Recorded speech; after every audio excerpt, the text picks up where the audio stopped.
तो इन सब की शुरुआत होती है बहुत साल पहले, जब इस दुनिया का सबसे बड़ा पायरेट गोल्ड रॉजर को फांसी दी जा रही होती है। और मरने से थोड़ा पहले भीड़ में से कोई उससे पूछता है, ओए पायरेट किंग, तेरा खजाना कहाँ है, कहाँ छुपाया है तूने? गोल्ड रॉजर हंसते हुए कहता है, मेरा खजाना, जो कुछ भी मेरे पास था मैंने सब कुछ वो गई छोड़ दिया है, अगर हिम्मत है तो जाके ढूंढ लो। और ये खजाना होता है वन पीस, जो भी इसे ढूंढेगा वो बनेगा किंग ऑफ द पायरेट्स। और बस इसी के बाद पूरी दुनिया बदल जाती है। रॉजर के खजाने के बारे में सुन के हजारों पायरेट्स ग्रैंड लाइन की तरफ निकल पड़ते हैं, जहाँ गोल्ड रॉजर ने अपना खजाना छुपाया होता है। प्रेजेंट टाइम में आए तो ईस्ट ब्लू के एक कोने में समुद्र के बीचों बीच एक लग्जरी शिप सफर कर रही होती है, और शिप के दो लोग समुद्र को देख रहे होते हैं। तभी उनकी नजर एक बैरल पर पड़ती है। अबे वो देख, मुझे लगता है इसमें हीरे मोती होंगे। अबे चल, मुझे लगता है इसमें दारू होगी। और दोनों ही उस बैरल को शिप में खींच लेते हैं। और इसी लग्जरी शिप में एक ऑरेंज बालों वाली लड़की भी होती है। एक आदमी उसे डांस के लिए इनवाइट करता है। अरे आ जाओ मैडम, तुम्हारे लिए माइकल जैक्सन बन जाऊंगा मैं। लेकिन अचानक पायरेट्स का अटैक हो जाता है। हम पर पायरेट्स ने हमला कर दिया है। लग्जरी शिप पे पूरी तरह से अफरा तफरी मच जाती है। लोग इधर से उधर भागने लगते हैं। ये पायरेट शिप होती है एक मोटी, घमंडी और खुद का समुद्र की सबसे खूबसूरत औरत कहने वाली पायरेट लेडी अलविदा की। उसके साथ एक डरपोक गुलाबी बालों वाला लड़का कोबी भी होता है। और अलविदा उससे कहती है, कोबी, इन्हें बताओ समुद्र की सबसे खूबसूरत औरत कौन है? और डर के मारे कोबी बोलता है, आप लेडी अलविदा। और सभी पायरेट्स लग्जरी शिप पर चढ़ जाते हैं, लेकिन कोबी थोड़ा सा डर रहा होता है। तो लेडी अलविदा कोबी को जोर से लात मारकर शिप पर फेंक देती हैं। और इस पूरे अफरा तफरी का फायदा उठाकर ऑरेंज बालों वाली लड़की चुपके से अलविदा के पायरेट शिप पर चढ़ जाती है। एक पायरेट उसे देख लेता है, अरे ओ फुलझड़ी, कहाँ चली? लेकिन वो उसके मेन पार्ट में लात मार देती है और शिप के अंदर घुस जाती है। यहीं पर कोबी उस बैरल को देखता है जो उन दो लोगों ने समुद्र से उठाया था। और कोबी सोचता है शायद इस बैरल के अंदर शराब होंगी। और मनी मन सोचता है, अगर ये शराब मैंने लेडी अलविदा को दे दी तो शायद वो मुझ पर मेहरबान हो जाए।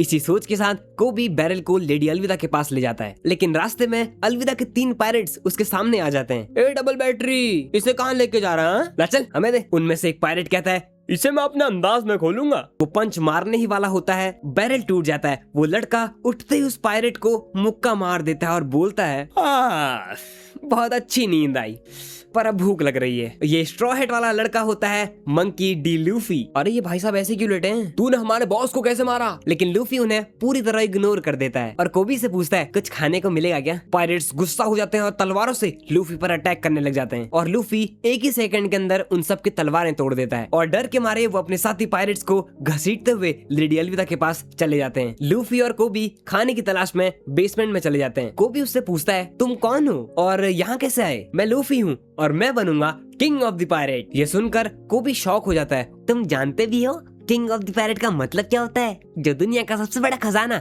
वन पीस को ढूंढेगा वही कहलाएगा किंग ऑफ द पायरेट। और लूफी कोबी के सर पर टपली मारकर कहता है, तुमने सुना मैंने क्या कहा? मैं मंकी डी लूफी बनूंगा किंग ऑफ द पायरेट, चाहे इस सपने के लिए मुझे मरना ही क्यों न पड़े। लूफी की बातों से इंस्पायर होकर कोबी बोलता है, मेरा एक सपना है, एक दिन मैं ऑनरेबल नेवी ऑफिसर बनूं और अलविदा जैसी बुरी पायरेट को पकड़ूं। तभी अलविदा वहां आ जाती है और कोबी की बातें सुन लेती है। अच्छा डबल बैटरी, तू मुझे पकड़ेगा और तुम दोनों क्या साथ में काम करते हो? अलविदा लूफी को देखकर कहती है, तू मुझे पायरेट हंटर जोरो तो नहीं लगता, फिर कौन है तू? लूफी अलविदा को देख के कहता है, अबे ये कौन है बदसूरत मोटी? ये सुन के सारे पायरेट्स शॉक हो जाते हैं और लूफी कोबी को लेके बाहर निकलता है और रास्ते में कई पायरेट्स को मार देता है। और बहुत सारे पायरेट्स मिलके लूफी पर अटैक करते हैं। लेकिन तभी लूफी एक पोल पकड़ के अपना हाथ बहुत दूर तक खींचता है, बिल्कुल रबर बैंड जैसे, और चिल्लाता है, गम गम रॉकेट। और सारे पायरेट्स हवा में उड़ जाते हैं। ये देख के अलविदा उससे कहती है, तूने डेविल फ्रूट खाया है, तू स्किल्ड भी है क्या? तू एक पायरेट हंटर है? नहीं, मैं एक पायरेट हूँ।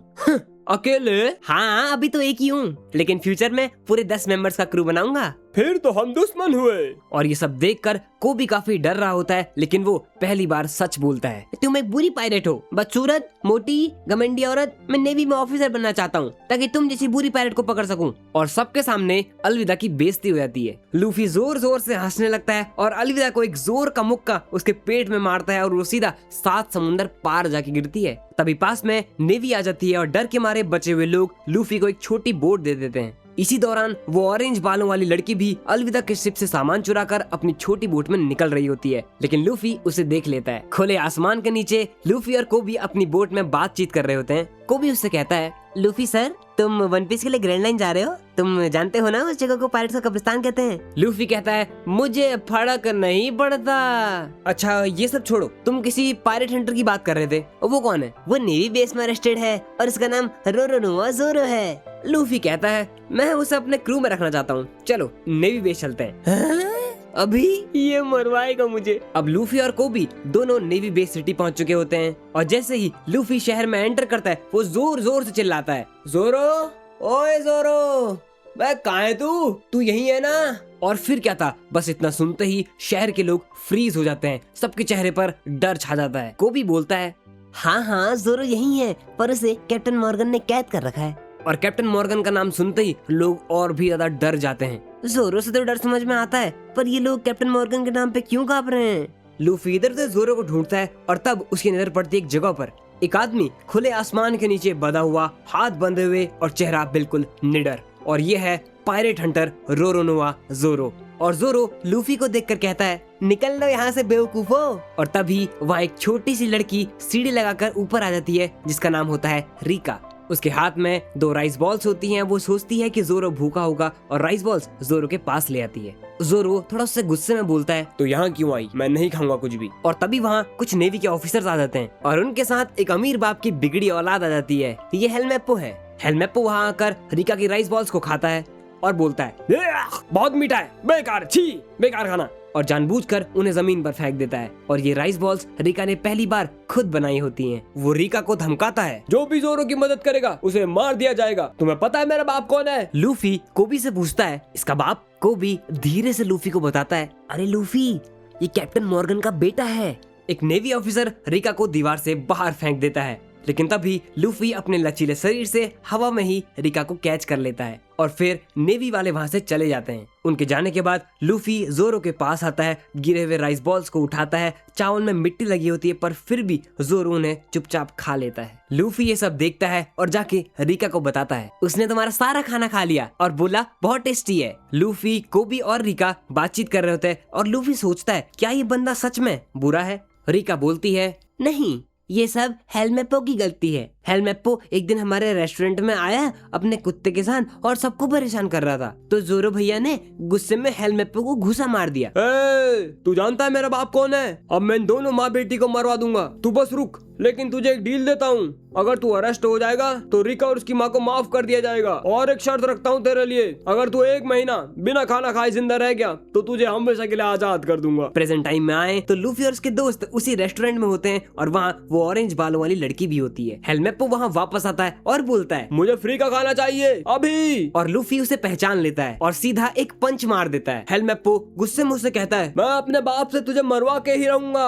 और ज़ोरो की फ्री होने में अब सिर्फ 10 दिन बचे हैं और बंधा हुआ ज़ोरो अपने पास्ट को याद करता है और खुद से कहता है मैं अभी नहीं मर सकता। लूफी वापस ज़ोरो के पास आता है और बोलता है ओए ज़ोरो, मेरे क्रू में आजा। ज़ोरो मना करता है और कहता है पायरेट्स बेकार होते हैं। लूफी उससे बोलता है हाँ वैसे भी तू दुनिया की नजर में ऑलरेडी खराब है, तो इससे बढ़िया आजा मेरे क्रू में। और ज़ोरो उससे कहता है अगर तू मेरी तलवारें ला सकता है तो शायद बात बने। और ये तलवारें हेलमेप्पो ने कहीं छुपाई हैं। लूफी कहता है मैं लाऊंगा और फिर तू मेरे क्रू में आएगा। उसी वक्त कैप्टन मॉर्गन अपना स्टैचू बनवा रहा होता है। लूफी ये देख के अचानक गम गम रॉकेट का यूज करता है और स्टैचू के साथ बंधी रोप खींच के स्टैचू ही तोड़ देता है। लूफी हेलमेप्पो को पकड़ के वहाँ से भाग जाता है। मॉर्गन गुस्से में पूरी नेवी को ऑर्डर देता है उस पायरेट को पकड़ लो, बच के न जाना पाए। और पूरी नेवी लूफी का पीछा करती है। लूफी हेलमेप्पो से पूछता है कि बता ज़ोरो की तलवारें कहाँ हैं? अबे जब तू मुझे घसीटना बंद करेगा तभी तो बताऊंगा।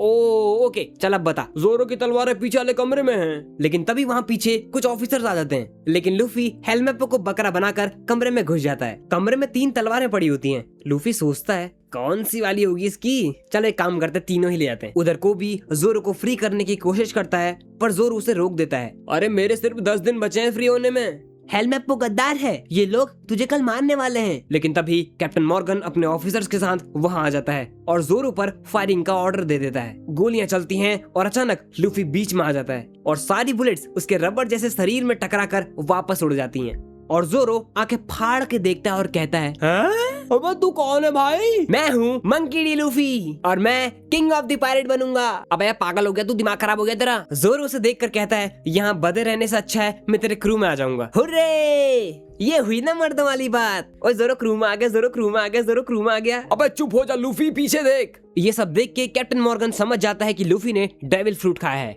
और डेविल फ्रूट्स ऐसे फ्रूट्स होते हैं जिन्हें खाने के बाद इंसान को स्पेशल पावर्स मिलती हैं। किसी को आग की पावर, किसी को सुनामी लाने की पावर। लूफी ने भी वो डेविल फ्रूट खाया है जिसकी वजह से इसकी बॉडी रबर जैसी हो गई है। और डेविल फ्रूट्स के सारे राज ग्रैंड लाइन में छुपे हुए हैं। लूफी जोरो की बंधी हुई रस्सी खोलने लगता है पर वो खुलती ही नहीं। अबे क्या कर रहा है लूफी, जल्दी कर। तभी वहाँ नेवी के ऑफिसर्स उन पर हमला कर देते हैं। मुझे बस मेरी तलवारें दे दो, बाकी मैं संभाल लूंगा। और फिर जोरो अपनी तलवारों से नेवी ऑफिसर्स का अटैक रोक देता है। वो लूफी से कहता है मैं तुम्हारा क्रू ज्वाइन करूंगा, लेकिन मेरा एक सपना है, इस दुनिया का सबसे महान तलवारबाज बनना। अरे वाह, ये तो और भी अच्छी बात है। किंग ऑफ द पायरेट को एक महान तलवारबाज चाहिए था। लूफी और जोरो मिलकर सब नेवी वालों को हरा देते हैं और अब बचा होता है कैप्टन मॉर्गन। और अब लूफी वर्सेस मॉर्गन की फाइट शुरू हो जाती है। लेकिन इसी बीच हेलमेप्पो कोबी को हॉस्टेज बना लेता है और लूफी को धमकाता है, पीछे हट जाओ वरना मैं इसे मार डालूंगा। कोबी, जो कि अब लूफी से इंस्पायर हो चुका है, जोर से बोलता है, लूफी तुम मेरी चिंता बिल्कुल मत करो, मैं मरने के लिए भी तैयार हूँ। अबे लगता है इसका दिमाग सटिया गया है, ये सब बातें सुनने में अच्छी लगती हैं। अभी तो तेरी शादी भी नहीं हुई। और लूफी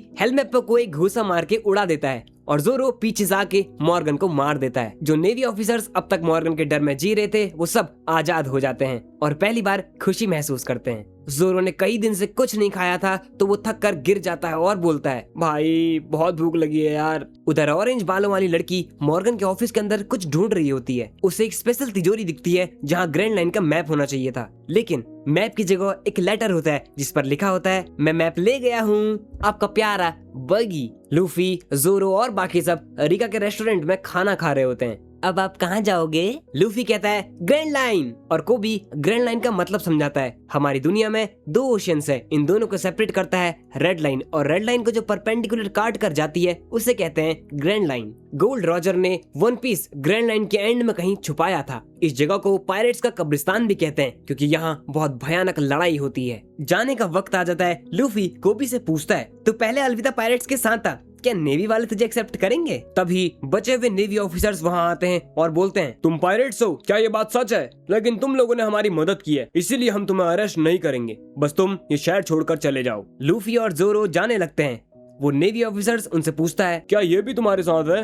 और लूफी कोबी को उकसाता है, उसके साथ फाइट करने लगता है ताकि उन लोगों को लगे कि कोबी इनके क्रू का नहीं है। और खूब हाथापाई करने के बाद कैप्टन उन्हें बोलता है, बस बहुत हुआ, बच्चे को परेशान करना बंद करो। और ये सब लूफी ने कोबी के लिए किया होता है। कोबी हिम्मत करके नेवी कैप्टन से कहता है, मैं नेवी ज्वाइन करना चाहता हूँ और इसके लिए चाहे मुझे झाड़ू पोछा बर्तन कपड़े ही क्यों न धोने पड़े। हाँ ठीक है, कपड़े धोने के काम तो आएगा, चलो। और वो नेवी में ज्वाइन हो जाता है। जोरो और लूफी अपनी नाव के लिए रवाना होते हैं और सभी गुड बाय कहते हैं, रिका, शहर के लोग, नेवी ऑफिसर्स। और तभी वो ऑरेंज बालों वाली लड़की ग्रैंड लाइन के मैप के लिए बगी के पास निकल रही होती है और लूफी और जोरो भी अपनी जर्नी के लिए निकल जाते हैं। जोरो उससे आधे रास्ते में पूछता है, तो किंग ऑफ द पायरेट बनने के लिए इतना बेचैन क्यों है? मैंने एक खास इंसान से वादा किया था कि मैं बनूंगा किंग ऑफ द पायरेट। ये स्ट्रॉ हेड देख रहे हो, ये उसी वादे की एक निशानी है। बगी के 3 पायरेट्स कुछ खजाना लेके अपने कैप्टन बगी के पास जा रहे होते हैं। क्या ये एक लड़की है? देखो तो जरा, कहीं मर तो नहीं गई? पानी प्लीज मुझे पानी दे दो, चाहो तो बदले में मेरा सारा खजाना ले लो। पानी। अरे हाँ, हम तुझे पानी भी दे देंगे, पहले एक बार देख तो ले तेरे पास क्या क्या माल टोटा है। अबे जल्दी खोल, क्या कर रहा है? मैं भी तो देखूं इसमें क्या क्या कीमती सामान है। रुक जा, खोल तो रहा हूँ, थोड़ा सब्र रख। बॉस बगी देखेंगे हमारे पास इतना खजाना है तो वो कितना खुश हो जाएंगे। लेकिन ये संदूक पूरा खाली होता है और वो लड़की इनकी बोट चुरा कर वहाँ से भाग जाती है। अरे क्या हुआ बेवकूफो, नहीं मिला खजाना? खजाने के साथ साथ मेरी बोट भी रख लो। और हाँ, मौसम बिगड़ने वाला है, ध्यान रखना कहीं डूब न जाओ। मुझे तुम्हारी बहुत चिंता है। Bye, love you. अबे रुक, कहाँ भाग रही है? हम तुझे नहीं छोड़ेंगे। यहाँ जोरो और लूफी समुद्र के बीच में होते हैं और दोनों ही भूख के मारे बेहाल होते हैं। अबे यार लूफी, जमीन कब आएगी? दूर दूर तक बस पानी ही पानी है। लूफी तुझे पायरेट किंग बनना, लेकिन तुझे अभी तक ये नहीं पता कि बोट कैसे चलाते हैं। क्या खाक पायरेट किंग बनेगा तू? अबे जोरो, इसमें कौन सा टायर लगे हैं? हवाएं जहाँ ले जाती हैं वहाँ मैं चला जाता हूँ। ही सिंपल। वैसे लूफी, मेरा पायरेट हंटर बनने का कोई इरादा नहीं था, मैं तो बस किसी की तलाश में समुद्र में निकला था और फिर रास्ता भटक गया और अब पेट भरने के लिए पायरेट हंटर हूँ। ओ अच्छा, तो तुम भी मेरी तरफ भटके हुए हो। मेरा दिमाग खराब मत कर लूफी। और जोरो जोर से बोट पर लात मारता है और लूफी की हेड हवा में उड़ जाती है। शैंक्स। और यहाँ से हम देखते हैं शैंक्स का फ्लैशबैक। छोटा सा लूफी और शैंक्स एक बार में बैठे होते हैं। लूफी उससे कहता है, मुझे भी अपने साथ ले चलो ना शैंक्स। लेकिन सभी लोग उसके बच्चे होने का मजाक बनाते हैं। लूफी अभी तुम एक बच्चे हो। लेकिन तभी कुछ लुटेरे बार में आ जाते हैं। ओ अच्छा, तो ये है यहाँ के मशहूर पायरेट। ए लड़की, मुझे 10 बैरल शराब चाहिए, अभी के अभी। बार वाली लड़की माकिनो उनसे कहती है, माफ कीजिएगा, सारी दारू खत्म हो चुकी है। तो ये पायरेट्स क्या जलजीरा पी रहे हैं? माफ कीजिएगा, लेकिन जो आखिरी शराब बची थी वो हमने इन्हें पिला दी। शैंक्स अपनी लास्ट बोतल उसे ऑफर करता है। अरे ये लो, ये पी लो। अबे हट, तू जानता है मेरे ऊपर 8 मिलियन की बाउंटी है और तू मुझे एक शराब की बोतल दे रहा है। और वो उसकी बोतल तोड़ देता है। शैंक्स चुपचाप फ्लोर साफ करने लगता है। बस यही औकात है तुम जैसे छोटे पायरेट्स की। और वो लुटेरे वहाँ से चले जाते हैं। फिर मिलेंगे बेवकूफो। और लुटेरों के जाने के बाद सभी लोग जोर से हंसने लगते हैं। पर लूफी गुस्से में उन सभी से कहता है, तुम सब हंस क्यों रहे हो? तुम्हारी इतनी बेइज्जती करके गया। अगर तुम एक असली पायरेट होते तो उससे जरूर लड़ते। कोई बात नहीं लूफी, ये कोई बड़ी बात नहीं है। गुस्से से आग बबूला लूफी बगल में रखी एक डेविल फ्रूट को खा लेता है। हे भगवान, ये लड़का। अबे तेरा दिमाग खराब है क्या लूफी? ये तूने क्या खा दिया? तू जानता भी है ये क्या है? ये गम गम फ्रूट है और तू कभी तैर नहीं पाएगा। अरे निकाल इसको बाहर, अभी की अभी बाहर निकाल। पर लूफी का शरीर रबड़ जैसे स्ट्रेच होने लगता है। सीन चेंज होता है जहाँ माकिनो मेयर को बुला लाती है और वो बताती है कि वही लुटेरे वापस आए थे और इस बार लूफी उनसे भिड़ गया। तुम होते कौन हो शैंक्स के बारे में ये सब बोलने वाले? हाँ, वो कोई डरपोक पायरेट नहीं है और मैं चाहता हूँ कि तुम अभी उससे माफी मांगो। मैं माफी मांगू? तो ये ले। मेयर उससे कहता है, उसे माफ कर दो, वो बस एक छोटा बच्चा है। छोटा बच्चा? इसकी जुबान से तो नहीं लगता। चलो मरने के लिए तैयार हो जा। तभी शैंक्स और उसका क्रू वहाँ पहुँच जाता है। अरे अब बस भी करो, वो बस एक बच्चा है। ए वहीं रुक जा, एक कदम भी आगे बढ़ाया तो तुझे गोली मार दूंगा। बेटा नीचे रख दे इसे, बंदूक कोई बच्चों का खिलौना थोड़ी है। और इतने में ही शैंक्स का आदमी उसे गोली मार देता है। शैंक्स उससे कहता है, तू चाहे मेरा खाना फेंक दे, चाहे मेरी शराब फेंक दे, यहाँ तक कि तू मेरे ऊपर थूक भी दे, मैं सब कुछ भुला सकता हूँ। लेकिन कभी अगर मेरे दोस्तों को छुआ तो इसका हिसाब तुझे चुकाना पड़ेगा। सुना, हमें हिसाब चुकाना पड़ेगा।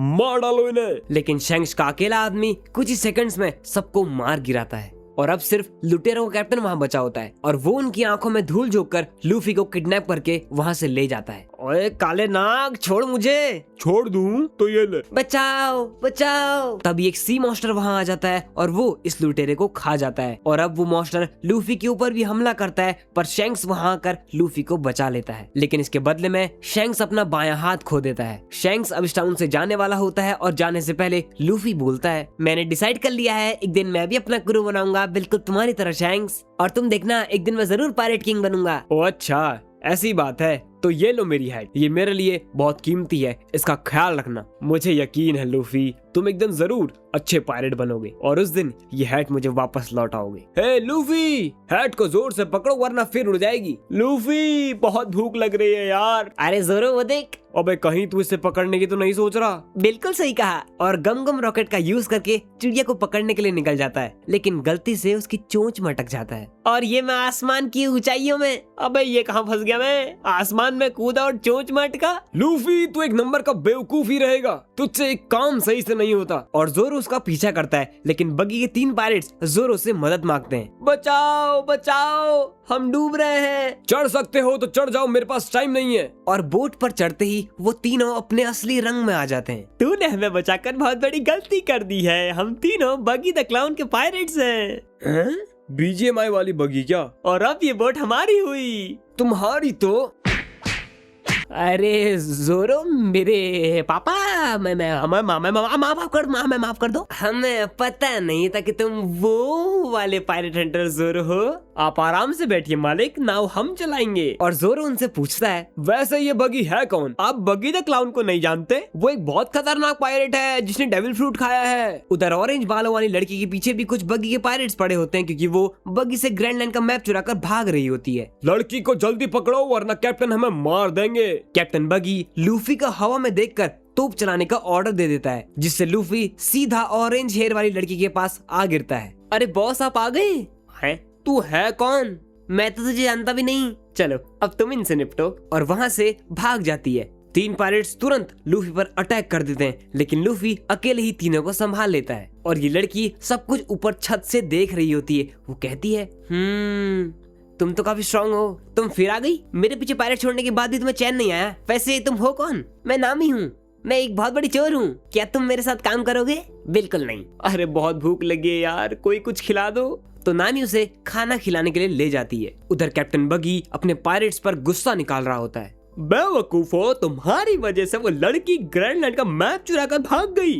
अब तुम मेरे सामने तभी आना जब तुम वो मैप वापस ले आओ। Okay okay boss. बगी के डर से सारे टाउन के लोग यहाँ से भाग गए और मेरा एक ही मकसद है, मुझे किसी भी हाल में 100 मिलियन बेरीज इकट्ठा करनी है, जो कि इस ग्रैंडलैंड के मैप से पूरी होगी। मैप? मतलब तुम एक नेविगेटर हो? हाँ, और मुझसे बेटर नेविगेटर तुम्हें इस पूरी दुनिया में कोई नहीं मिलेगी। अरे बन जा तू मेरी कंपास, तेन वन पीस दिला दूंगा। लूफी उसे अपने क्रू में ज्वाइन होने का ऑफर देता है, पर वो मना कर देती है और कहती है, मुझे पायरेट से सख्त नफरत है। कुछ लोग अभी भी नामी के पीछे पड़े हुए हैं। जल्दी लड़की को ढूंढो। अरे कहाँ गई वो लड़की? हमें उसे जल्दी ढूंढना होगा वरना हम सब मारे जाएंगे। और नामी एक प्लान बनाती है, मैं तुम्हारा क्रू ज्वाइन करूंगी, पर मेरी एक शर्त है। और वो लूफी को बांधकर कैप्टन बगी के पास ले जाती है। मैं बहुत एक्साइटेड हूँ इस शहर के सबसे बड़े पायरेट से मिलने के लिए। कैप्टन बगी, ये रहा असली चोर और ये रहा आपका मैप। मैंने अपने लीडर का साथ छोड़ दिया है, तो क्या मैं आपके क्रू में ज्वाइन हो सकती हूँ? चलो नामी की क्रू ज्वाइन करने की खुशी में दावत रखी जाए। पायरेट्स कितने बेवकूफ होते हैं, और सबसे बड़ा क्लाउन तो यही है, कैप्टन बगी। और बगी लूफी को एक केज में बंद कर देता है। क्या हुआ लड़की? ये पार्टी तुम्हारे लिए ही तो रखी है, कुछ खाओ, शर्माओ मत, अब तुम हमारी टीम में हो। हाँ खाऊंगी, पर जैसे ही मौका मिलेगा वैसे ही ग्रैंडलैंड का मैप और तेरा सारा खजाना लेकर यहाँ से 9 2 11 भी हो जाऊंगी।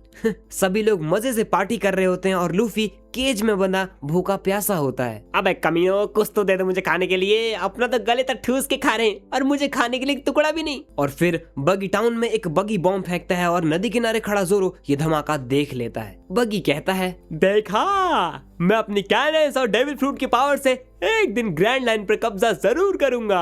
क्यों नामी, सही कहा ना? जी बिल्कुल। अबे दिन में सपने देखना बंद कर, ग्रैंडलैंड पे सिर्फ एक आदमी राज करेगा और वो हूँ मैं, मंकी डी लूफी। सुनो नामी, तुम्हारे लिए एक छोटा सा काम है।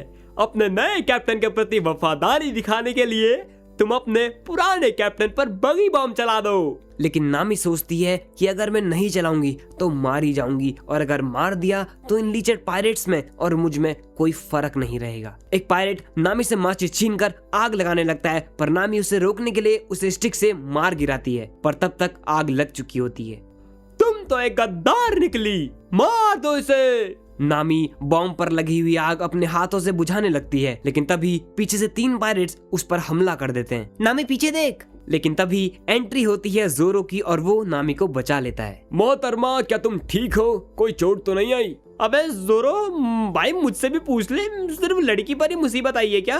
भाईचारा ऑन टॉप आज तूने खत्म कर दिया। सभी पायरेट्स जोरो का नाम सुनकर कांपने लगते हैं। अबे ये वही है क्या, पायरेट हंटर जोरो? अच्छा, तो तू है वो जोरो नाम का पंछी, यहाँ मुझे मारने आया है? नहीं, अब मैंने तुम जैसे 2 कौड़िए पायरेट्स को मारना छोड़ दिया है, यहाँ मैं सिर्फ अपने दोस्त को बचाने आया हूँ। तभी वो दोनों लड़ने लगते हैं। जोरो उसके शरीर के टुकड़े टुकड़े कर देता है, लेकिन उसने चॉप चॉप नाम का डेविल फ्रूट खाया है, जिसकी वजह से वो अपने कटे हुए हाथ से जोरो की पीठ में चाकू घोंप देता है। जोरो को कुछ समझ ही नहीं आता कि असल में ये हुआ क्या, और बगी अपना कटा हुआ शरीर वापस जोड़ लेता है। पीछे से वार करता है, डरपोक, कायर, गंदी नाली के कीड़े, तेरी नाक बिल्कुल बंदर के पिछवाड़े जैसी है। क्या कहा?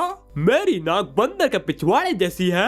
तो ये ले। और बगी गुस्से में लूफी पर चाकू फेंक देता है, लेकिन लूफी अपने मुंह से उसे तोड़ देता है। लूफी जोरो से बोलता है, जोरो भाग यहाँ से। जोरो समझ जाता है कि क्या करना है। जोरो सीधा बगी बॉम्ब के पास चला जाता है और तोप को बगी और उसके पायरेट्स की तरफ कर देता है। सुनो लड़की, जला दो इसे। नामी, तू पागल हो गई है क्या? ऐसा मत कर, तुझे अपने नए कैप्टन की कसम, मैं टुकड़ों में बिखर कर नहीं रहना चाहता। यही मौका है, जला दो। और नामी बगी बॉम्ब जला देती है। बॉम्ब फटने के बाद जोरो लूफी का केज उठाकर उसे वहाँ से ले जाता है। बहुत सही टाइम पर आए हो मोजी। कैप्टन, अगर तुम्हारी इजाजत हो तो जोरो का सर धड़ से अलग कर दूं। जोरो का इतना खून बह जाता है कि उसके शरीर में अब थोड़ी भी जान नहीं बचती और वो कमजोरी से नीचे गिर जाता है। जोरो तुम ठीक तो हो ना? वैसे ये कुत्ता देख रहे हो? देखो तो जरा कहीं ये मोम का तो नहीं। लेकिन कुत्ता उसका मुंह काट लेता है। अबे छोड़ दे मुझे कुत्ते के बच्चे।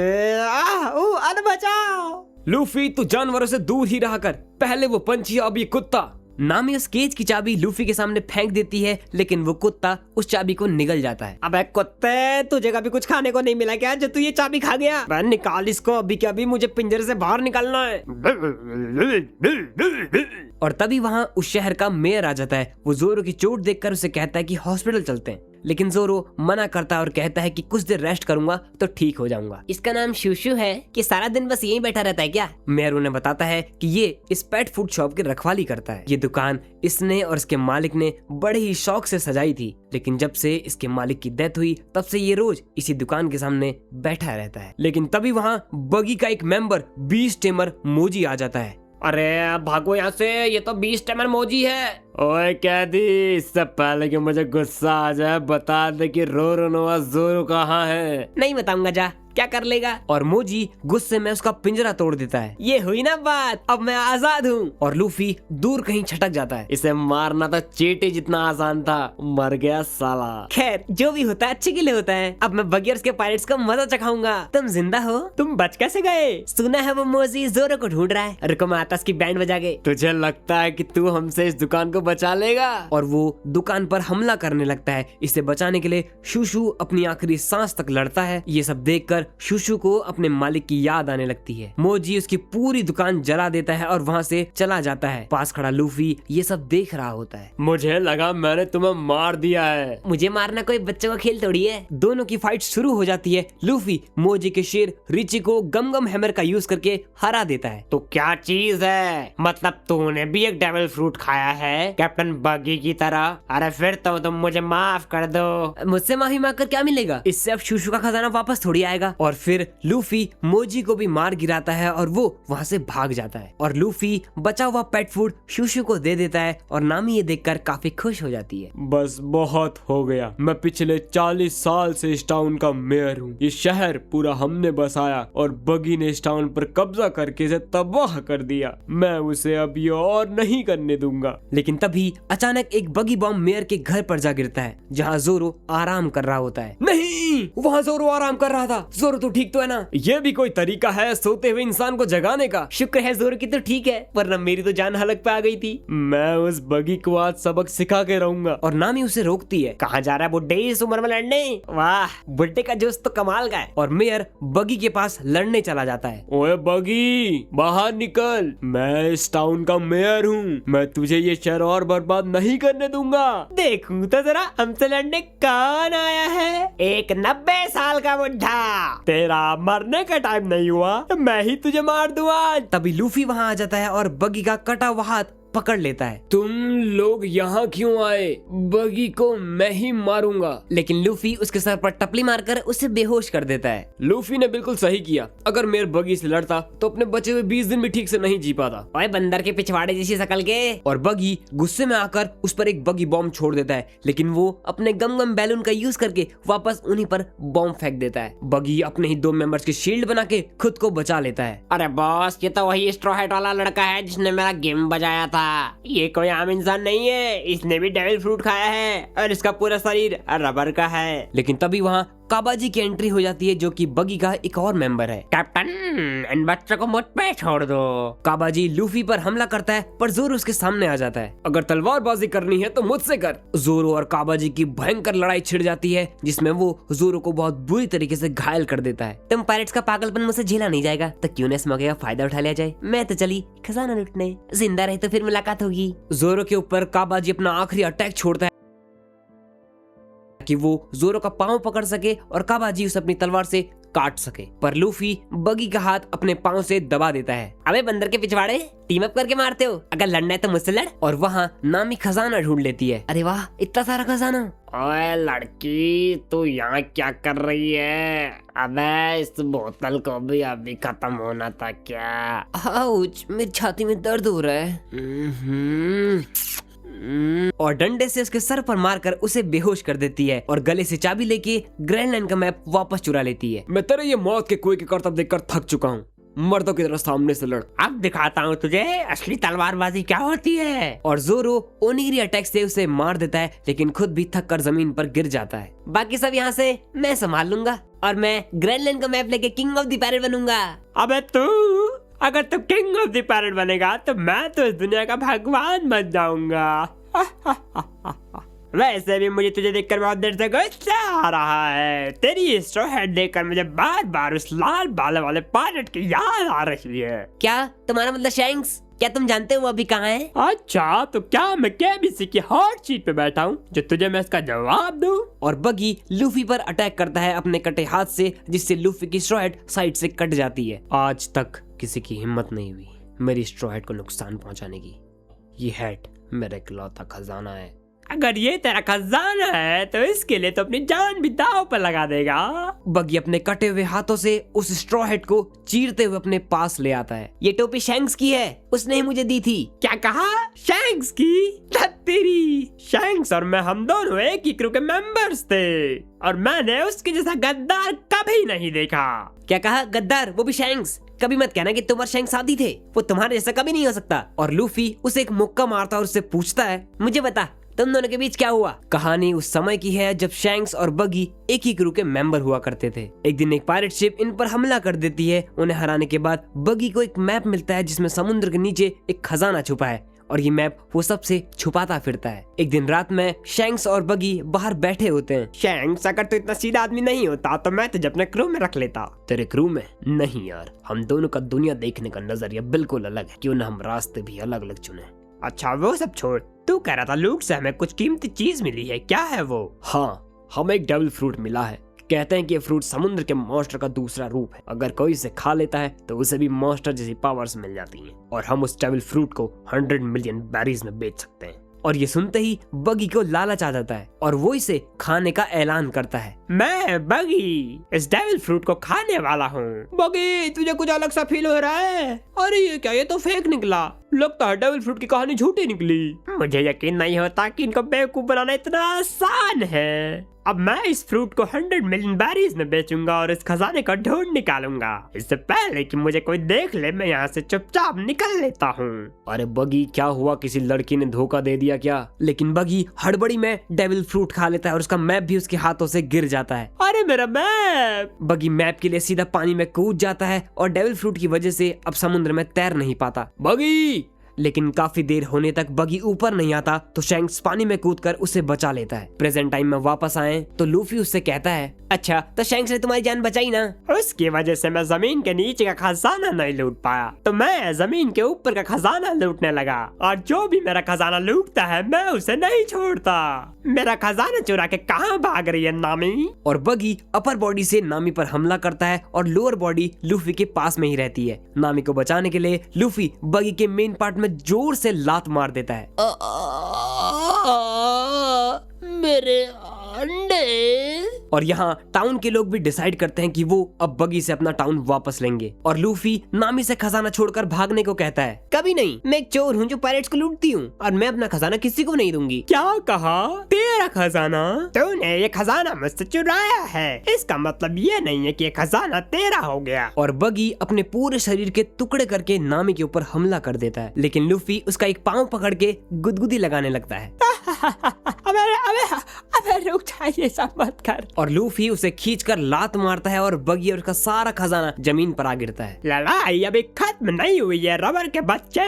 और बगी अपने सारे पार्ट्स जोड़ने लगता है पर उसके हाथ पांव ही उसे जुड़ पाते हैं क्योंकि नामी बाकी बचे हुए बॉडी पार्ट्स को रस्सी से बांध देती है और लूफी उसे अपने फाइनल गम गम बजूका अटैक से 7 समुंदर पार फेंक देता है। बाय बाय बगी। अबे इसने तो बगी का बुग्गा बना दिया रे बाबा। अबे सोजा सोजा मरने की एक्टिंग करते हैं। नामी लूफी की फटी हुई हेड देखकर उससे कहती है, तुम चाहो तो मैं इसे ठीक कर सकती हूँ और तुमने मेरी जान बचाई, इसके लिए शुक्रिया। इसके बदले में मैं तुम्हें ग्रीनलैंड का मैप देती हूँ। क्या तुम सच में मुझे ये दे रही हो? कहीं ऐसा तो नहीं तुम्हें मेरे क्रू में ज्वाइन होना है? मैंने कहा ना मुझे पायरेट से नफरत है, लेकिन तुम्हारे साथ रहना फायदेमंद हो सकता है, तो इसीलिए मैं तुम्हारे साथ रहूंगी। अबे उठ जा जोरो, बहुत सो लिया। देख खुशखबरी लाया हूँ, हमें एक नेविगेटर और ग्रीनलैंड का मैप मिल चुका है। जोरो उठता है और इतने में ही टाउन के लोग वहाँ पहुँच जाते हैं। यहाँ क्या हुआ था? हमें सच सच बताओ। मेयर की ये हालत किसने करी? मेयर को क्या हुआ? क्या तुम लोगों ने मेयर की ये हालत करी? बोलो, जवाब दो। दरअसल इस बुड्ढे को मैंने लुढ़काया था। लूफी अपना मुंह बंद रख, तेरे पेट में कोई बात नहीं रहती क्या? अरे बाप रे, कहीं ने पता न चल जाए कि हम पायरेट्स हैं। तुम लोग हो कौन? हम पायरेट्स हैं। और फिर लूफी जोरो और नामी को लेकर वहाँ से भाग जाता है, जिसमें शूशू भी इनकी मदद करता है। शुक्र है शूशू की वजह से बच गए। अरे वाह नामी, ये बोट तुम्हारी है क्या? हाँ, मैंने 3 बेवकूफ पायरेट से इसे चुराया था। सरप्राइज। अरे ये तीनों तुम इन्हें जानती हो? हाँ, इसी लड़की ने हमें बेवकूफ बनाया था। अरे ये कौन है छोटू? अरे उठ भी जा, कल रात ज्यादा पी ली थी क्या? अरे जोरो, मेरे पापा। मेयर को होश आता है और वो उनका शुक्रिया अदा करने के लिए पोर्ट पर भागा भागा आ जाता है। शुक्रिया बच्चों। कोई बात नहीं चाचा, अपना ख्याल रखना। लूफी एक खजाने का बैग मेयर के लिए छोड़ जाता है। क्या किया तूने? एक खजाने का बैग उन्हीं के लिए छोड़ाया? उनकी कीमत पूरे 5 मिलियन बेरीज थी। मैं कुछ नहीं जानती, अभी के अभी मेरा खजाना वापस ला, वरना मैं तुझे डुबा के रहूंगी। मजा आ रहा है, मेरा जूस कहाँ है? चलो शुक्र है एक नेविगेटर तो मिली। तो अभी तक कहानी में हमने देखा कि कैसे लूफी और उसके क्रू ने बगी और उसके पायरेट्स को हरा दिया था, और फिर वो सभी ग्रीनलैंड की तरफ निकल जाते हैं। अरे कब तक मैं ये बेस्वाद सेब खाता रहूंगा? हाँ, मुझे स्वादिष्ट मीट चाहिए। और मुझे पीने के लिए दारू। तुम लोग कभी सीरियस क्यों नहीं रहते? जब देखो तो बस खाने पीने की बात है। अगर ऐसा ही चलता रहा तो तुम लोग कभी ग्रीनलैंड कैप्चर नहीं कर पाओगे। ना हमारे पास शिप है, ना हमारे पास हथियार, और यहाँ तक कि हमारे पास क्रू भी नहीं है। लेकिन वहीं पास के आइलैंड में उसोप नाम का आदमी अपने गांव वालों को झूठ बोलकर परेशान करता रहता है। अरे गांव वालों, मेरी बात सुन लो, हमारे गांव में पायरेट आ गए हैं। पायरेट्स आ रहे हैं, वो हम सबको लूटेंगे, हम सब नहीं बचेंगे। पायरेट्स वो हमें नहीं छोड़ेंगे। मैंने झूठ बोला, मजा आ गया। लेकिन गांव वाले समझ जाते हैं कि यह हमेशा की तरह झूठ बोल रहा है और वो उसे मारने के लिए उसका पीछा करने लगते हैं। ओए तो रुक, आज तो तेरी खैर नहीं। अगर तू पकड़ में आ गया ना तो तेरी नाक खींच खींच कर और लंबी कर देंगे। लूफी और उसका क्रू इसी आइलैंड पे एंटर करते हैं, लेकिन एक बच्चा उन्हें देख लेता है और वो सीधा कैप्टन उसॉप को बताने चला जाता है। कैप्टन, पायरेट्स आ चुके हैं। अच्छा, मेरी बिल्ली मुझसे ही म्याऊं। चल झूठ बोलना बंद कर। कैप्टन, मैं झूठ नहीं बोल रहा, पायरेट सच में आ चुके हैं और उनकी बोट पे बगी द क्लाउन का झंडा भी था। क्या कहा? बगी का? चलो मैं चलता हूँ, आज मेरी घरवाली ने मुझे जल्दी बुलाया है। पर आप तो रंडवे हो। मेरा मतलब है कि आज मेरे बाप की दूसरी शादी है, तो मुझे जाना होगा। ठीक है? वैसे कैप्टन, उनके पास 2 ही छोटी बोट हैं, जिनमें से सिर्फ 3 ही लोग सवार थे। चलो मेरे सैनिकों, जंग के लिए तैयार हो जाओ। और उसॉप अचानक उन पर गुलेल से हमला करने लगता है। आज तुम्हारा सामना जिससे होने वाला है वो है इस दुनिया का सबसे महान पायरेट, और मेरे पास 30 लाख से भी ज्यादा सैनिक हैं। चाहो तो मैं कुछ ही सेकंड्स में तुम्हारी चटनी बना दूं। लेकिन नामी उसका झूठ पकड़ लेती है और कहती है, तुम कभी स्कूल नहीं गए क्या, जो तुम्हें 3 की जगह 30 लाख दिखाई दे रहे हैं? क्या मतलब मैं पकड़ा गया? और उसके पंटर लोग वहाँ से भाग जाते हैं। अबे कहाँ जा रहे हो? मुझे अकेला छोड़ के? रुको, वापस आओ। ये कौन सा महान पायरेट है जो गुलेल चलाता है? हमारे माथे से बंदर नहीं भागते। मुंह बंद कर लड़की, वरना मुझे कुछ करना पड़ेगा। और वो उन पे गुलेल तानने लगता है। बेटा नीचे रख दे इसे, ये कोई बच्चों का खिलौना थोड़ी है। अपनी अगली चाल चलने से पहले ये ध्यान रखना कि हम असली पायरेट्स हैं। अरे आज तो गया काम से। वाह वाह वाह, क्या डायलॉग है, इससे तो कोई भी पायरेट डर जाए। दरअसल ये डायलॉग मेरा नहीं है, मैंने तो ये रेड हेड शैंक्स से चुराया है। क्या तुम शैंक्स को जानते हो? इसका मतलब तुम एक असली पायरेट हो। हाँ, मैं तो तुम्हारे बापू को भी जानता हूँ, उनका नाम यासोप है ना। और ये सुन के उसॉप उन्हें खाना खिलाने के लिए ले जाता है, जहाँ लूफी उससे बताता है कि तुम्हारे पापा एक कमाल के शूटर थे और वो हमेशा तुम्हारी ही बातें किया करते थे। नामी उसॉप से पूछती है कि क्या इस गांव में कोई ऐसा है जिसके पास शिप है या कोई शिप चलाना जानता हो। शायद वो सामने जो बड़ा घर है वो हमारी मदद कर पाए। जैसे ही बड़े घर की बात आती है, उसॉप उन्हें अपना जरूरी काम का बहाना देकर वहाँ से भाग जाता है। उस बड़े घर में एक लड़की रहती है जिसका नाम काया है और वो अपने बॉडीगार्ड से जिद करती है कि वो उसॉप से मिलना चाहती है। लेडी काया वो एक झूठा और एक मनगढ़ंत कहानी बनाने वाला आदमी है, आपको उससे इस नाजुक हालत में नहीं मिलना चाहिए। ये आपकी दवाइयाँ हैं, उम्मीद है कि आप इन्हें खा लेंगी। और फिर उसॉप काया से मिलने के लिए अपने बनाए हुए सीक्रेट रास्ते से अंदर घुस जाता है। उसॉप, तुम यहाँ? मैं तुम्हारे बारे में ही सोच रही थी। कैसी हैं आप? चेहरा मुरझाया हुआ क्यों है? मैं मेहमान की तरह तुम्हें अपने घर में बुलाना चाहती हूँ उसॉप, पर ये बॉडीगार्ड ऐसा कभी नहीं होने देंगे। तो बताओ आज कौन सी एडवेंचर वाली कहानी सुनाओगे? उस काया को अपनी झूठी बहादुरी की कहानियां सुनाता है और दोनों हंसने लगते हैं। वाओ उसॉप, तुम कितने बहादुर हो। और वहाँ उसॉप के पंटर लोग उस दुकान में आ जाते हैं जहाँ वो सभी खाना खा रहे थे। कैप्टन उसॉप यहाँ नहीं है, बताओ तुमने उनके साथ क्या किया? अब तुम्हें तुम्हारा कैप्टन कभी नहीं मिलेगा क्योंकि हम लोग उसे खा गए हैं। Captain Usopp. ए जोरो, चुप हो जा, बच्चे को डराना बंद कर। बच्चे, उसॉप किसी जरूरी काम से बाहर गया है, क्या तुम्हें पता है वो कहाँ है? और बच्चे उन्हें सीधा काया के घर ले जाते हैं। अरे वाह, इतनी बड़ी जगह, लेकिन उसॉप यहाँ क्या कर रहा है? बच्चे उससे बताते हैं इस घर में जो लड़की रहती है काया, उसने 1 साल पहले ही अपने पेरेंट्स को खो दिया, जिसकी वजह से वो हमेशा उदास रहती है। लेकिन कैप्टन उसॉप उसे अपनी झूठी कहानियों से हमेशा खुश रखते हैं। अरे वाह, ये तो बहुत अच्छी बात है, लेकिन अंदर जाना बहुत मुश्किल है, हर तरफ बॉडीगार्ड्स हैं। अरे मेरे लिए कुछ मुश्किल नहीं है। और सीधा गम रॉकेट का यूज करता है और अपने हाथों को लंबा खींचने लगता है। वो सब उसे रोकने की कोशिश करते हैं, लेकिन लूफी सबको अपने साथ खींच देता है। सीधा उसॉप के पास आ गिरते हैं। अबे लूफी, तू रबर का बने, इसका मतलब ये थोड़ी कि हम भी रबर के बने। हो, तुम लोग ठीक हो ना? हाँ मैं तो ठीक हूँ, वो सब छोड़ो, हमें तुमसे एक मदद चाहिए, मैं तुमसे कुछ मांगना चाहता हूँ। लेकिन तभी वो बॉडीगार्ड वहाँ आ जाता है। इससे पहले कि मैं तुम्हें यहाँ से धक्के मार के निकालूं, तुम लोग यहाँ से चले जाओ। भूल तो हो गई, जो किया सो किया, तू बचा ले बलम आज मेरा जिया। हाय रे बंगले के पीछे तेरी बेरी के नीचे, हाय रे पिया रे, हरे हरे हरे पिया, कांटा लगा। तभी इस गांव में एंट्री होती है माइकल जैक्सन की छठी औलाद की। ये जेंगो है और इधर काया का बॉडीगार्ड क्लाहाडोर उसॉप के पापा की बहुत मजाक बनाता है। तू एक गंदे पायरेट की औलाद है जिसने खजाने के लिए अपने परिवार को हमेशा हमेशा के लिए छोड़ दिया। कहाँ तू और कहाँ मिस काया, एक बार तो अपने आप को देख, कहाँ राजा भोज और कहाँ गंगू तेली। लेकिन उसॉप ये सब सुनकर गुस्सा हो जाता है और वो क्लाहाडोर को मुक्का मार देता है। वो जैसी एडवेंचरस लाइफ जीना चाहते थे उन्होंने वैसे ही जी। मुझे गर्व है कि मैं एक महान पायरेट का बेटा हूँ। बस बहुत हुआ, लड़ना बंद करो। ठीक है, आज के बाद यहाँ कभी नहीं दिखूंगा। और वो वहाँ से चला जाता है। काया अपने कमरे में बैठकर रो रही होती है। तभी क्लाहाडोर उनके लिए खाना लेके कमरे में आता है। मिस काया, मुझे अभी भी याद है जब मैं पहली बार यहाँ आया था, मेरे पुराने मालिक ने मुझे काम से धक्के मार कर निकाला था। वो भी बस इसलिए क्योंकि मैंने शिप पर एक छोटी सी गलती कर दी थी। तब तुम्हारे पापा ने ही मुझे अपनाया था और यहाँ काम पर लगाया था। तो उनके गुजर जाने के बाद आपकी सारी जिम्मेदारी मेरे ऊपर आ जाती है। अगर ऐसे में मेरे जीते जी आपको कुछ हो गया तो मैं आपके माता पिता से कैसे माफी मांग पाऊंगा। और वो माइकल जैक्सन की छठी औलाद जोरो नामी और बच्चों के पास आ जाता है। हाय हाय, अरे सुनो, यहाँ डांस इंडिया डांस का ऑडिशन कहाँ चल रहे हैं? बेजुबान कब से, मेरा नाम जैंगो है, मैं एक हिप्नोटिस्ट हूँ।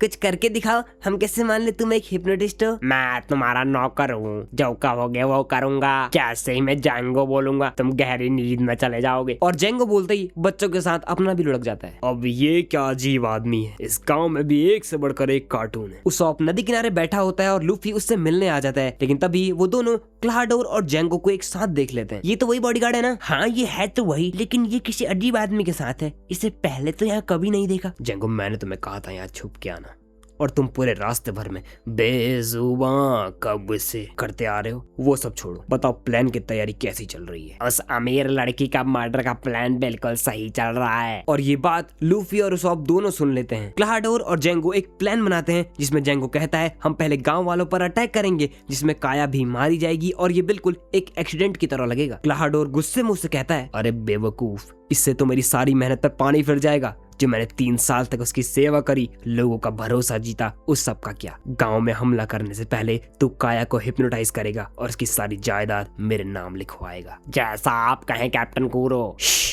इस नाम से मुझे यहाँ मत बुलाओ। और हमें पता चलता है कि क्लाहाडोर का असली नाम कैप्टन कूरो है। आज से ठीक 3 साल पहले जब नेवी ने कैप्टन कूरो को अपनी गिरफ्त में लिया था, तब इसने चालाकी से अपने जैसे दिखने वाले आदमी को नेवी के हाथों मरवा दिया था, जिससे उन्हें लगा कि कैप्टन कूरो अब नहीं रहा। आपके पास एक इशारे का इंतजार है, हमला करने के लिए क्रू बेचैन है। ये सब बातें उसॉप सुन लेता है और लूफी को बताता है। लेकिन लूफी तो लूफी है, भिड़ गया। ओए, हमने पूरा प्लान सुन लिया है, काया से दूर रहो वरना मुझसे बुरा कोई नहीं होगा। क्लाहाडोर जेंगो को हमला करने के लिए इशारा करता है। ओए लड़के सुन, जब मैं जेंगो बोलूंगा तो तू सो जाएगा। अरे वाह, जादूगर भी है। लूफी उसकी तरफ मत देख, वो तुझे वश में कर लेगा। जेंगो बोलते ही लूफी हिप्नोटाइज होकर नीचे गिर जाता है। इतनी ऊंचाई से गिर के ये बेचारा तो मर ही गया होगा। तुम कहो तो दूसरे वाले को भी निपटा दो। उसे जाने दो, वैसे भी उसकी बात पर कोई यकीन नहीं करने वाला। उसॉप डर कर गाँव की तरफ भागता है और गाँव वालों को चेतावनी देता है। पायरेट्स आने वाले हैं, अभी भी समय है, यहाँ से भाग जाओ। अपना मुंह बंद रख उसॉप, तू हर बार की तरह झूठ बोलता है। मेरा यकीन करो, मैं इस बार झूठ नहीं बोल रहा। लेकिन गांव वाले उसकी एक नहीं सुनते और उसे मारकर वहां से भगा देते हैं। वहीं काया क्लाहाडोर के 3 साल पूरे होने की खुशी में उसे एक चश्मा गिफ्ट देने वाली है। बच्चे जोरो और नामी को उस जगह ले जाते हैं जहां उसॉप अक्सर अकेला बैठा करता था। नामी थोड़ा ध्यान से, गिर मत जाना। तभी नामी लूफी को नीचे गिरा हुआ देख लेती है। वो देखो, क्या वो लूफी है? ये देखो, आलसी कहीं का, जहां मन करता है वहां सो जाता है। चलो, गुड मॉर्निंग दोस्तों। उसॉप काया के पास जाकर उसे सब कुछ सच सच बताता है। काया, हमें यहाँ से जल्दी भागना होगा। क्लाहाडोर तुम्हें मारना चाहता है और वो तुम्हारी सारी दौलत हड़पना चाहता है। वो कल सुबह तुम्हारे पास हमला करेगा। जल्दी यहाँ से चलो। हाँ, मैं मानती हूँ क्लाहाडोर ने तुम्हारे साथ बहुत बुरा बर्ताव किया, पर इसका ये मतलब नहीं कि तुम उस पर इल्जाम लगा लो। मैं मानता हूँ, मैंने कई बार तुमसे झूठ बोला है, पर इस बार मुझ पर यकीन करो, मैं सच बोल रहा हूँ। लेकिन तभी उनका एक बॉडीगार्ड गन लेकर कमरे में आ जाता है, पर उसॉप काया को जबरदस्ती पकड़कर वहां से ले जाता है। चलो काया, इससे पहले कि वो लोग आ जाएं, जल्दी से यहाँ से भाग चलते हैं। लेकिन काया उसॉप को जोर से थप्पड़ मार देती है तुम एक घटिया इंसान हो। और एक बॉडीगार्ड उसॉप के ऊपर गोली चला देता है। लेकिन काया उसे बचाने के लिए उसके सामने आ जाती है। सभी लोग उसॉप के पीछे पड़ जाते हैं। इसने मिस काया को मारने की कोशिश की है, पकड़ो इसे, ये खूनी है। उसॉप को काया के साथ गुजारे हुए अपने पल याद आने लगते हैं, जब वो उसे अपनी झूठी झूठी कहानियां सुनाकर उसे खुश रखता था। उसॉप लूफी और बच्चों से मिलता है। कैप्टन, हमें क्लाहाडोर के प्लान के बारे में सब कुछ पता है। हमें ये हैट वाले भैया ने सब बता दिया। उसॉप थोड़ा सोचता है और फिर कहता है, अरे नहीं, ये सब झूठ था, मैं तो बस मजाक कर रहा था। लेकिन बच्चे उसका ये झूठ पकड़ लेते हैं। कैप्टन, हमें आपसे ये उम्मीद नहीं थी। और ये बच्चे भी उसॉप का साथ छोड़ देते हैं। नामी उसॉप की चोट में पट्टी करती है। तुमने उनसे झूठ क्यों बोला? मुझे बस यही आता है, ये सब मेरे झूठ बोलने का नतीजा है। पर इस बार तुम सच बोल रहे हो। तो क्या वो कल हमला करने वाले हैं? सब लोग सुन लो, उन पायरेट्स के पास जो भी खजाना होगा ना, वो मेरा होगा। मैं उन सबसे अकेला लड़ सकता हूँ।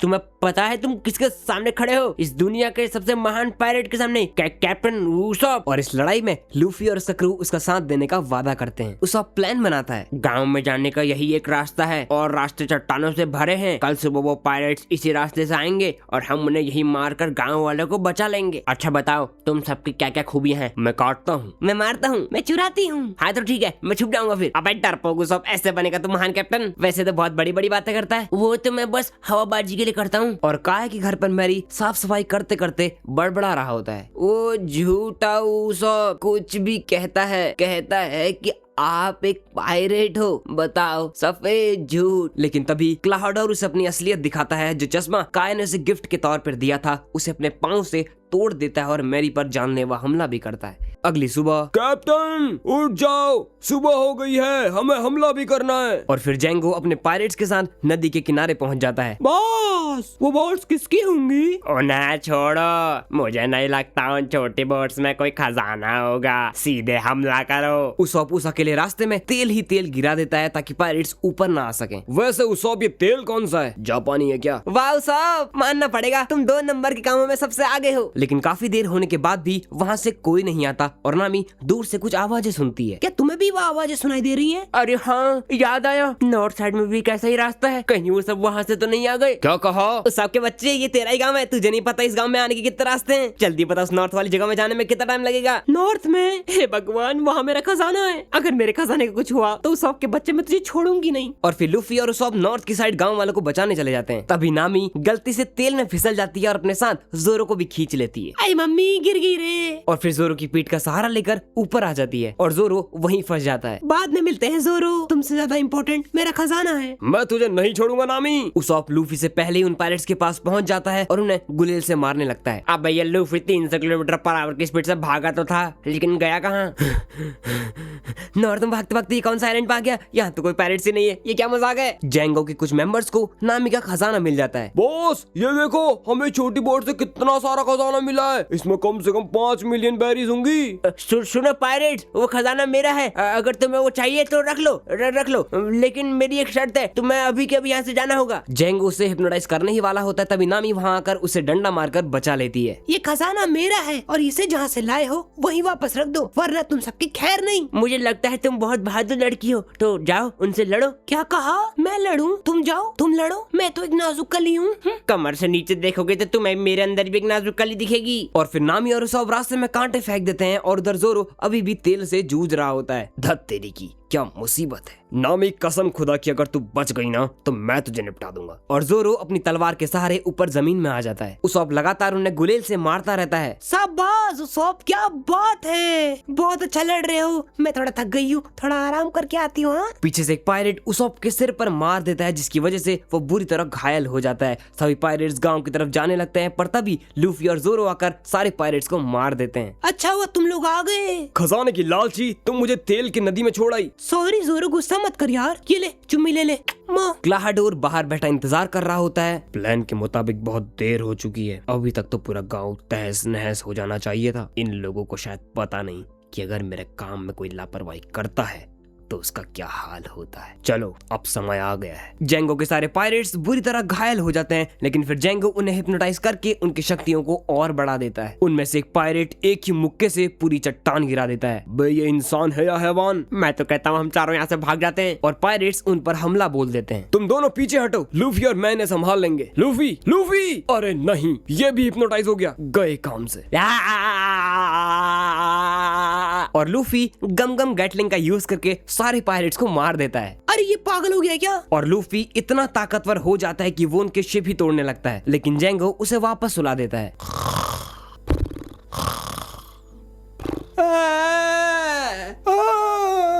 वहाँ काया को उsopp के डरावने सपने आने लगते हैं। मैं तुझे मार डालूंगा, मैं एक असली पायरेट का बेटा हूँ। और वो डर से उठ जाती है। कमरे से बाहर आते ही वो मैरी को जमीन पर गिरा हुआ देखती है। मैरी उठो, तुम्हें क्या हुआ? क्या तुम ठीक हो? ये सब किसने किया? और मैरी उसे सब कुछ बता देता है। ये सब क्लाहाडोर ने किया है। वो हमेशा से तुम्हारी दौलत चाहता था। वो एक पायरेट है जिसका नाम कुरो है। ये सुनकर काया शॉक हो जाती है और तब उसे ये रियलाइज होता है कि उsopp सच बोल रहा था। मिस काया, अगर क्लाहाडोर को सिर्फ आपकी दौलत चाहिए तो मैं तो कहता हूँ उसे ये सब दे दो। ये सब आपकी जान से बढ़कर नहीं। ठीक है, मैं सब समझ गई। इस बारे में मैं क्लाहाडोर से खुद बात करूंगी। और काया हवेली से बाहर चली जाती है। क्या हम बुरी तरह हार गए? कैप्टन कुरो हमें जिंदा नहीं छोड़ेंगे। तभी एंट्री होती है शिप के अंदर से दो छुपे हुए भाइयों की। मैं हूँ श्याम, मेरा बाप झंडू बाम, मैं हूँ बुच्ची, लड़कियां देती है मुझे पच्ची। और वो दोनों जोरो पर टूट पड़ते हैं, पर जोरो उनके वार से बाल बाल बच जाता है। ये दोनों बहुत तेज हैं। अगर गलती से इसका पाँव मेरे सर पर पड़ जाता तो मेरे तो सर का कचुम्बर बन जाता। जोरो सिंगल तलवारों से दोनों से लड़ने लगता है, लेकिन नामी ये देखकर समझ जाती है कि जोरो को उसकी बाकी दो तलवारों की भी जरूरत है और वो उन्हें उठाने के लिए जाती है, लेकिन जेंगो उसे कंधे पर मारकर उसे जमीन पर गिरा देता है। क्या दिन आ गए,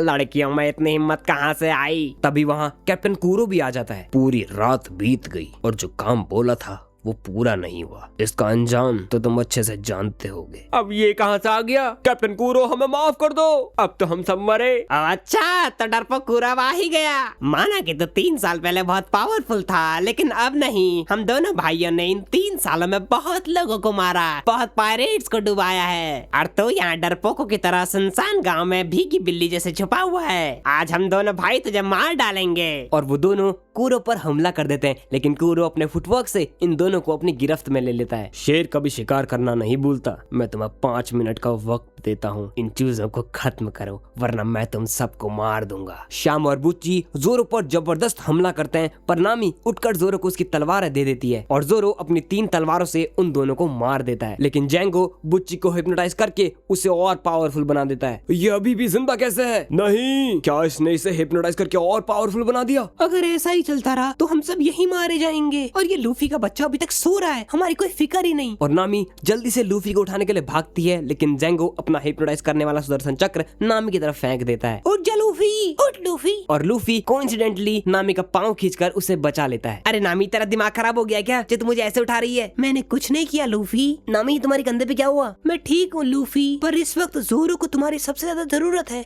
जाओ। जो 5 मिनट का टाइम कुरो ने दिया होता है वो अब खत्म हो जाता है। आदर, आभार, अभिनंदन, आभार, समय समाप्ति की घोषणा। अब मैं तुम सबको मारूंगा। लेकिन तभी वहाँ काया आ जाती है। मिस काया, आप यहाँ कैसे? बस बहुत हुआ, मुझे सब पता है तुम्हारे बारे में। नाटक बंद करो। मैरी ने मुझे सब कुछ बता दिया। तुम्हें जितना भी पैसा चाहिए वो मैं तुम्हें दे दूंगी, पर प्लीज इस गांव को छोड़कर चले जाओ। ओ अच्छा, तो तुम्हें मेरे बारे में सब कुछ पता चल चुका है। हाँ? मुझे तुम्हारा सारा पैसा तो चाहिए ही, पर साथ में मुझे शांति भी चाहिए। कैसी शांति क्लाडोर? इस पूरे गांव को जब मैं तबाह कर दूंगा, सबको मौत के घाट उतार दूंगा, तब मिलेगी मुझे शांति। मिस काया बंदूक निकालकर उस पर तान देती है, लेकिन कुरो उसे अपनी बातों से बहलाने फुसलाने लगता है। तुम्हें याद है बचपन में हम दोनों कितना टाइम साथ में गुजारा करते थे? इन 3 सालों में हमेशा मैंने तुम्हें भगवान की तरह पूजा। और इमोशनल करके उसके हाथ से बंदूक नीचे गिरा देता है। जिसे कैप्टन कुरो के नाम से जाना जाता था, उसे एक लड़की के सामने 3 साल तक जोकर की तरफ बन के रहना पड़ा। और उसॉप मौका देखते ही गिरी हुई बंदूक उठाकर कुरो पर गोली चला देता है, लेकिन कुरो अपने फुटवर्क से उसॉप को ही जकड़ लेता है। एक साला ये है, गंदी पायरेट की औलाद। लेकिन तभी लूफी उसे एक जोर का मुक्का मार देता है। दोस्तों, कैसा लगा मेरा गम गम पंच? तारीफ के लायक था कि नहीं? अरे बोलो बोलो। कुरो जमीन पर पड़ा होता है, तभी वहाँ उसॉप के पंटर लोग आ जाते हैं, जो कि कुरो को बहुत बुरी तरीके से मार देते हैं। ये ले, तू इसी लायक है। तूने हमारे बॉस उसॉप को बहुत परेशान किया। ये ले। लगता है इन बच्चों ने ज्यादा ही बॉर्नविटा पी लिया है, तब इतने जोश में है। अरे ये क्या, इसे तो कुछ हुआ ही नहीं। मम्मी भागो यहाँ से। कुरो उसॉप को एक जोर की लात मारता है और जेंगो से कहता है, मैं इस डेविल फ्रूट वाले लड़के से निपट लूंगा। तुम प्लान के हिसाब से काया से वसीयत लिखवाओ और फिर उसे मार दो। और जेंगो उसकी तरफ बढ़ने लगता है और जोरो उसे रोकने की कोशिश करता है। अरे जोरो भाई, जरा अपने ऊपर तो देखो। और बुच्ची जोरो से लड़ने लगता है और मौका देख के जेंगो काया के पास चला जाता है। सुनो उसॉप पायरेट्स, आज असली हिम्मत दिखाने का तुम्हारे पास एक मौका है। आज इन्हें दिखा दो कि क्यों उसॉप पायरेट सबसे बहादुर हैं। मिस काया को यहाँ से लेके जाओ, ये मेरा एक ऑर्डर है। ओके कैप्टन साहब। और वो काया को वहाँ से ले जाते हैं। अबे बुच्ची के बच्चे, कितना भारी है तू। तुझे एक बार हरा चुका हूँ और इस बार सिर्फ हराऊंगा नहीं, तुझे मार दूंगा। उसॉप उठने की कोशिश करता है, पर बहुत घायल होने की वजह से वापस जमीन में गिर जाता है। कुरो और उसके पायरेट्स उस पर हंसने लगते हैं। ये देख के लूफी उन सभी पर एक बहुत बड़ा पत्थर फेंक देता है। बहुत हंसी आ रही थी ना, अब हंस। सुनो लूफी, मैं उसॉप को लेकर जेंगो का पीछा करता हूँ, तुम यहाँ संभाल लेना। अबे ओ, कहाँ जाने की प्लानिंग हो रही है? हाँ? तेरे अब्बू की बारात में चल रहा है तो चल। और लूफी कुरो पर हमला कर देता है। अब एक बात बता, जब तू इस गाँव का है ही नहीं तो तुझे उड़ता तीर लेने का क्या शौक है? मैं नहीं चाहता कि लोग मारे जाएं। ओ अच्छा, इतनी छोटी चीज के लिए मुझे तो लगा तो शायद काया का लवर होगा। लूफी उस पर काफी अटैक करता है, लेकिन कुरो सभी डॉज कर देता है और लूफी को एक जबरदस्त लात मार देता है। ये हुई ना बात, कैप्टन कुरो कुरो कुरो। अपना मुंह बंद रखो सालो, इस नाम से मुझे बुलाना पहले बंद करो। ये प्लान मैंने तभी बनाया था ताकि मुझे इस नाम से छुटकारा मिल सके। और यहाँ हम देखते हैं कैप्टन कुरो की बैक स्टोरी। मैं इस नाम से तंग आ चुका हूँ, अब मेरा पायरेट बने रहना ठीक नहीं। और वो एक प्लान बनाता है, कुरो पास की नेवी शिप पर अकेले जाकर सभी नेवी ऑफिसर्स को मार देता है और जेंगो की मदद से अपने ही क्रू के एक मेंबर को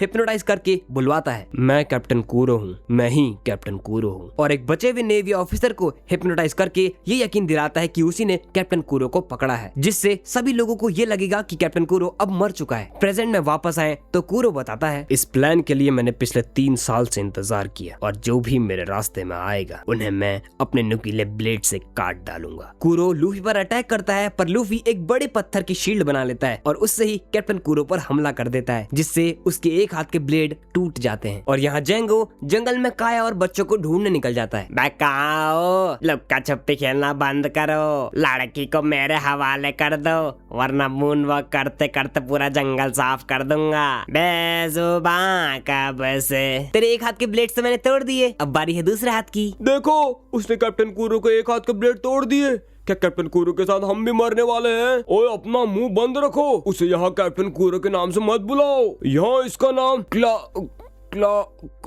कुछ तो है। हाँ, कलादी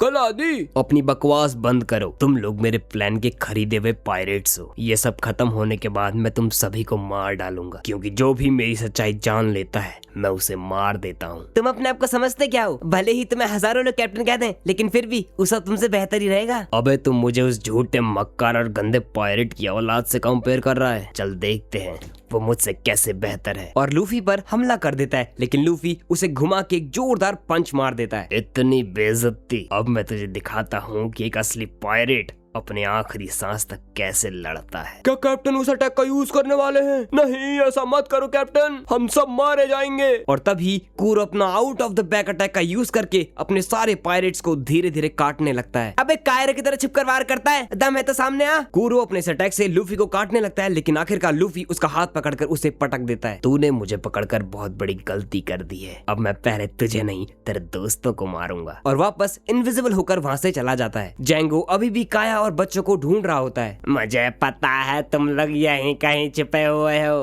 अच्छा यही होगा कि बाहर आ जाओ। हम हार मानते हैं, हम काया को तुम्हारे हवाले कर देंगे। लेकिन बच्चे जाल बिछाकर उसे नीचे गिरा देते हैं। फंस गया मुर्गा जाल में, मारो। अरे मैया, मार दिया रे। तीनों बच्चे उस पर मिलकर हमला करते हैं, लेकिन वो उनमें से एक बच्चे को पकड़ लेता है क्यों बे, बहुत गर्मी है तेरे अंदर? और सबको एक एक करके फेंक देता है। मैडम जी अभी भी टाइम है, बाहर आ जाओ वरना मैं इन तीनों को मार दूंगा। और काया बाहर आकर खुद को सरेंडर कर देती है। वो कहती है मैं वसीयत लिखने के लिए तैयार हूँ, बस तुम इन बच्चों को छोड़ दो। और वो वसीयत लिखने लगती है। अरे जरा फटाफट लिखो, और हाँ साइन करनी आती है ना, अंगूठा छाप तो नहीं हो? मैंने कर दिखाया, मुझे तुम्हें हिप्नोटाइज करने की भी जरूरत नहीं पड़ी। चलो अब मरने के लिए तैयार हो जा। तभी जोरो और सब ये सब देख लेते हैं। बच्चे जैंगो के पिछवाड़े में फावड़ा घुसा देते हैं और सब गुलेल से जैंगो को मार देता है। और यहाँ लूफी कूरो के भागने से पहले उसे पकड़ लेता है। अबे ये दोनों क्या कर रहे हैं? फाइनली लूफी अपने टकले से कूरो का सर फोड़ देता है। इस लड़के ने कैप्टन कूरो को हरा दिया, ये आखिर है कौन? मैं हूँ मंकी डी लूफी और मैं बनूंगा किंग ऑफ द पायरेट्स। और एक असली पायरेट कभी भी अपना नाम नहीं छोड़ता। तुम्हें अगर पता ना हो तो बता दूं, एक पायरेट हमेशा अपना नाम तब छोड़ता है जब वो मरने वाला होता है। और सभी पायरेट्स वहाँ से भाग जाते हैं। और इस पायरेट अटैक के बारे में गांव में किसी को भनक तक नहीं हुई। दोस्तों इस बारे में गांव वाले को कभी पता नहीं चलना चाहिए। और सब अब असली पायरेट बनने का डिसीजन लेता है। वो बच्चों को बुलाकर कहता है कि मैं ये गांव अब छोड़ रहा हूँ और आज के बाद हमारा ग्रुप उस सब पायरेट्स बंद हो रहा है। और सभी लोग रोने लगते हैं। काया की जान बचाने के बदले में काया उन्हें एक बढ़िया शिप देती है। वाह, अरे वाह क्या जबरदस्त शिप है, क्या ये हम सच में ले सकते हैं? तभी उसब भी वहाँ पहुँच जाता है और काया को गुड बाय करता है। मैं जब वापस आऊंगा तो तुम्हें ऐसी कहानियां सुनाऊंगा जो सचमुच की होंगी। हाँ बिल्कुल उसब, मुझे तुम्हारा इंतजार रहेगा। बातें पूरी हो गई हूँ तो शिप में चढ़ जा। क्या सच में? तो फाइनली मुझे कैप्टन बनने का मौका मिल ही गया।